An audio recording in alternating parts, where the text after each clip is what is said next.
Civil War lasted from 1861 to 1865. This was a battle between the Union and the Confederacy. Slavery was a major role during this war. It began in Missouri in 1720, when the region was still under Spanish control. Missouri later joined as a state in 1820, but it remained a slave state. On plantations during the Civil War, slaves were looked after by overseers. These overseers took orders from the owners that usually consisted of bullying the slaves in order to increase the amount of work that was completed. This process of bullying was in order to maximize profits. This was the owner's main goal. The well-being of the slaves was nearly never considered. Slaves had no legal protection in court. A black could not contradict what a white person said.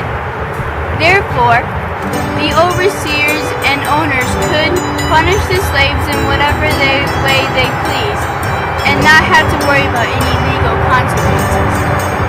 Some common punishments would be whipping, lynching, being burnt to death, execution, sexual abuse, rape, shackleton, mutilation, branding, and imprisonment. Men, women, and children were all brutally punished. You would think that a pregnant woman would be given a break when it came to punishment, but it was the exact opposite.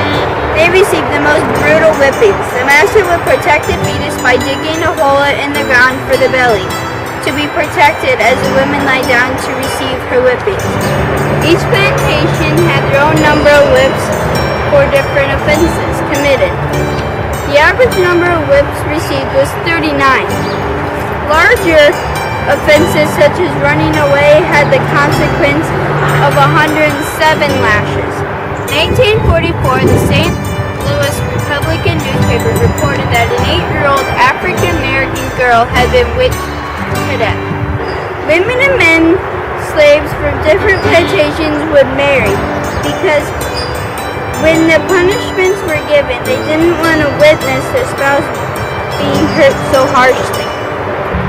Whipping and other forms of punishment were usually held on the plantation for all to watch. This forced them to watch their peers being injured.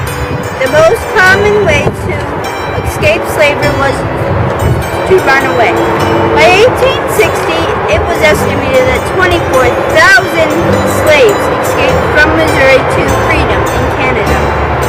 Fugitive slave law required that any slaves who escaped from one state to another must be returned to their owner.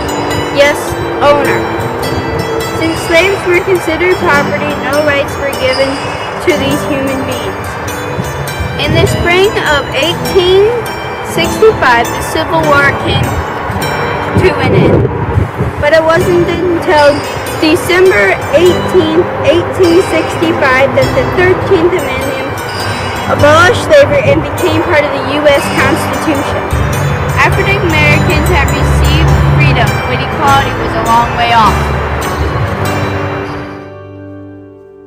Sun go down. I'll be so glad when the sun goes down. When the sun go down. I ain't all that sleepy, but I wanna lie down. Well, I wanna lie down. I ain't all that sleepy, but I wanna lie down. Well, I wanna lie down. I wanna lie down, baby.